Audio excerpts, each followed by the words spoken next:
Provision of full local daycare services for young school leavers on the autistic spectrum disorder in Dublin Bay North and in Fingal.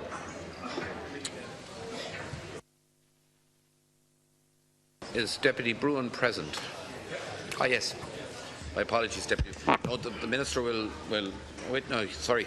Yeah. Minister, you ready? Deputy Broughan. Thanks, Can. The Minister, of course, is very aware of the urgent need to provide full local day services for young school leavers on the autistic spectrum in Dublin Bay North and Fingal. As we both attended a productive meeting with representatives from the Health Service Executive in Swords a few weeks ago, and I think Deputy Claire Daly organised that meeting. I wish the Minister well, of course, in his appointment to such an important portfolio and given his knowledge of our shared constituency of Dublin Bay North. I sincerely hope he urgently progresses commitments already set out in the programme for partnership with government. The programme states that, and I quote, "The government is committed to ensuring that all 18-year-old school leavers with intellectual and physical disabilities have continued education or training opportunities," end quote.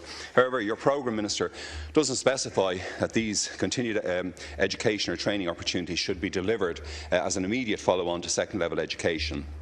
I was informed by way of PQ that planning for the service provision for approximately 1,500 young people with disabilities and autism who will require continuing health-funded supports on leaving school or rehabilitative life skills training this year commenced in September 2015.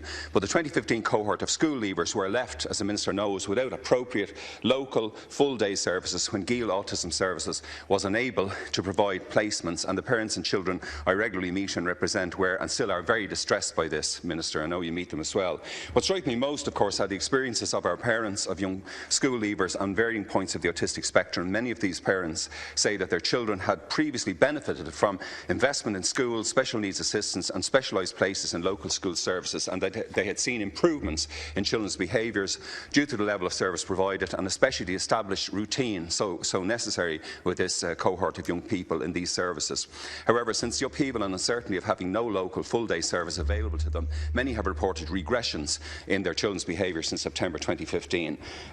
Your department and the HSE informed me, of course, that €7.25 million has been allocated from the €1.56 billion health budget to provide services to the estimated 1,500 school leavers.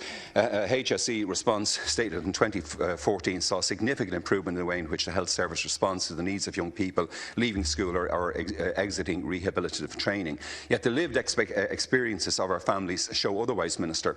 The reply goes on to state that the HSE's mapping exercise identified 1,340 persons requiring a day service in 2015, and that capacity was available to just 508 individuals. So 832 young people were then placed in alternatively funded services, and I'm sure you'll agree that the number of young adults without full local services is unacceptable and not in line with your commitments in the programme for government. And while alternative services were provided, the parents have reported to me they're wholly inappropriate for the needs of their children in terms of location, time allocated and the quality of the service provided. And you and I both heard what those parents had to say about the existing provision, which went nowhere near full-time local service. So these families and young school leavers need well-resourced, local, needs-appropriate full-day services. Service providers such as GEAL and Praxis must be properly resourced to meet the needs of the families in their catchment areas, and forward planning of at least 4 or 5 years in advance must be in place to ensure that there is a sufficient supply of places to meet the growing demand. I understand that parents have outlined a number of issues with the proposed services of Praxis, Autism Initiative and Prosper Fingal, including the need for a qualified nurse or psychiatric nurse in each of the service providers. They've also requested that a floating autism specialist move between each of the service providers to review progress, measure goals, behaviours, etc. And a similar initiative is employed by the National Learning Network. Respite services, of course, are required to give families much needed respite time, as indeed is a note of our service. So in your reply, Minister, I hope that you would specifically address the following. The questions you yourself and myself asked our HSE colleagues a few weeks ago. Will you provide more resources to GEAL Autism and other service providers and improve planning for future needs and provide that immediately? September 2016, of course, is just a few months away, and very quickly, Minister. So will all the 2015 and 2016 graduates have places in their preferred local service providers? The HSE estimate of 1,500 young people with disabilities seems like a low number, given the high numbers of families I've represented, and indeed you have as well, our North East HSE officials spoke to us about their strategy for 2021, and I just wonder if you, for a well-resourced provision for these young citizens, have you read that strategy and will you immediately begin to implement it? And just finally, have you had your one-to-one meeting with the Taoiseach to discuss their priorities for this Dáil term? And I notice I have the programme for government here. I think it's on day services for school leavers with disabilities, item 24. It's making a commitment to address this matter once and for all. I know you're just in the office a couple of weeks, Minister. Friday will be your third week, I think, and I accept you're settling in and acquainting yourself with many demands that your position entails. But you now have the opportunity to look at this issue in your new capacity, and I hope you hit the ground running, take urgent action, and we look after this cohort of the most vulnerable young Irish citizens. Minister, thanks, to respond. First of all, I wish to thank Deputy Tommy Broughan for raising this important issue today, and I am pleased to outline the position on services for young people with disabilities who need continuous supports from the health service upon leaving school, including young people with autism in Dublin Bay North and Fingal. This government is committed to providing services and supports for people with disabilities which will empower them to live independent lives, provide them with greater independence in accessing services they choose, and enhance their ability to tailor the supports required to meet their needs and plan their lives. The commitment to disability services is outlined in the programme for partnership government, which is guided by two principles: equality of opportunity and improving the quality of life for people with disabilities. With regard to provision of day services for school leavers with disabilities, including those with autism, the programme for partnership government says that the government is committed to ensuring that all 18-year-old school leavers with disabilities have continued education or training opportunities. Cancora.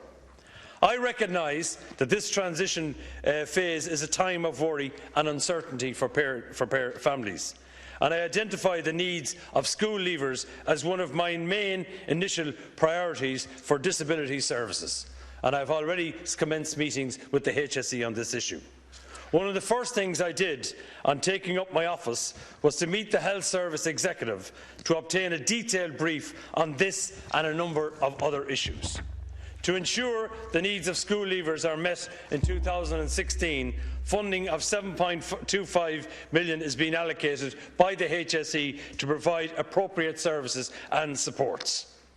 Once-off funding of €2 million is also being provided for the refurbishment and fit-out of buildings to provide suitable service locations by September, based on an assessment of the physical capacity within existing services to accommodate the additional numbers. A standardised process for the identification of support needs has been put in place, and a detailed picture of each individual has been built up in order to ascertain their needs and their preferences. This process is almost complete, and letters will be sent to the chief officers of each HSE community healthcare organisation shortly, with details of the resources to be allocated for each individual young person. Notification will also be issued on the once-off funding for building refurbishment and fit-out to enable locations to be ready by September. It is also an intention that all young people and their families will be contacted by the end of May, and this is something I strongly agree with. We need to have these services in place and ready and planned for the end of May, and with confirmation of the service which will be available to them in September. And yes, Deputy Broughan, I am listening to what you're saying, and I will be meeting next week with senior HSE people and the Minister for Health as well in relation to a lot of the issues you raised tonight. Thank you.